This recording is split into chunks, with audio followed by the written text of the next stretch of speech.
Bonjour Philippe Alfroy, vous êtes directeur de la filiale française de Blazer Swiss Club. Vous nous accueillez aujourd'hui sur Global Industries sur un stand résolument marqué sur l'environnement. Pouvez-vous nous expliquer en quoi Blazer s'implique depuis de nombreuses années dans la protection de l'homme et de l'environnement? Eh bien oui, effectivement, depuis toujours, la protection ou le respect plutôt de l'homme et de l'environnement est vraiment dans l'ADN de Blazer. Comme vous pouvez le voir ici, Blazer en tant qu'entreprise suisse, mais aussi entreprise familiale, depuis toujours cette ADN de respect de l'homme et de l'environnement a été mise en place par Monsieur Blazer, qui est le fondateur et dont on est aujourd'hui en troisième génération. Et ça se retrouve dans toutes les gammes de nos produits depuis toujours. Quand on parle de respect d'homme et d'environnement, c'est d'utiliser des produits avec, dans certaines gammes de produits, pas de conservateurs, des produits qui peuvent agresser les personnes. C'est aussi on en parle depuis peu de temps, mais avec l'empreinte carbone, aujourd'hui c'est redevenu d'autant d'actualité. Et puis on fait aussi régulièrement des sondages sur quelles sont les attentes d'utilisateurs de lubrifiants de coupe. Et on voit aujourd'hui que le respect des opérateurs pour ne pas créer des problèmes de santé sur la peau, les poumons, est aussi quelque chose de très important. Donc depuis toujours, nous, cette philosophie que l'on a est d'autant plus d'actualité aujourd'hui avec les empreintes carbone, de choisir des bons produits, d'avoir aussi dans la chaîne d'utilisation de nos produits un respect de cet environnement pour les opérateurs. Quand on parle d'environnement, on parle aussi d'environnement machine, mais au sens large global de l'empreinte carbone comme on l'entend aujourd'hui. Est-ce que les utilisateurs et vos clients sont sensibles à ces solutions environnementales? Alors, oui, ils sont sensibles, mais on revient souvent et très vite à des aspects purement techniques. Et nous, ça nous va très bien. On peut associer ce respect et ces qualités environnementales à des performances techniques.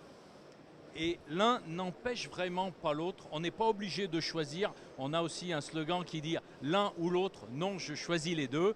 Et le lubrifiant de coupe, justement, tout en étant respectueux de ce que l'on vient de dire, peut avoir d'énormes performances sur la qualité de l'usinage, sur les temps d'usinage, sur les aspects techniques, bien évidemment, de la durée de vie des outils de coupe, en étant plus lubrifiant, en ayant un produit plus adapté.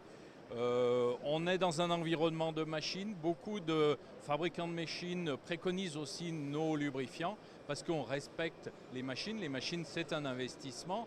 Donc le lubrifiant de coupe peut avoir des aspects vraiment techniques très avantageux pour les utilisateurs, tout en respectant aussi, bien évidemment, l'environnement. Donc l'un va parfaitement avec l'autre, mais oui, vous avez raison, le seul avantage environnemental ne suffit absolument pas pour convaincre un utilisateur, et c'est normal.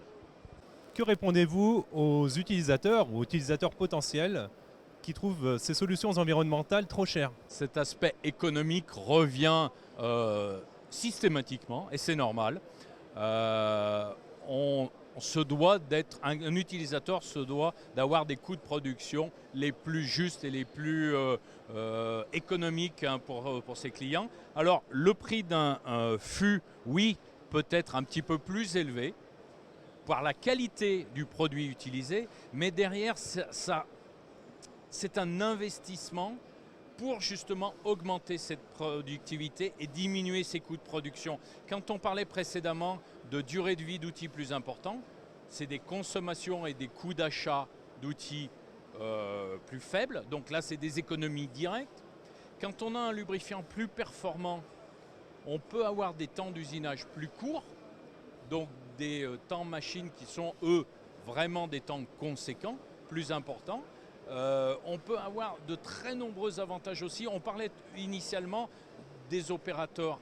Si on n'a pas de problème de peau, de maladie, les opérateurs sont présents et c'est très important, c'est difficile. Si on crée des problèmes sur les machines quand elles sont arrêtées, elles ne produisent pas. Tout ça, ça a un coût. Et là, par contre, c'est là où on a un peu plus de difficultés. C'est que beaucoup d'utilisateurs ne voient pas l'impact que peut avoir le lubrifiant dans leur coût de production. Ils le voient plutôt comme quelque chose qu'ils ont besoin d'utiliser, mais ils ne réfléchissent pas toujours, oui, en quoi le lubrifiant peut me faire des gains économiques. Et là, le levier, il est vraiment très très important, effectivement. Merci infiniment Philippe Lacroix et je vous souhaite un très bon salon.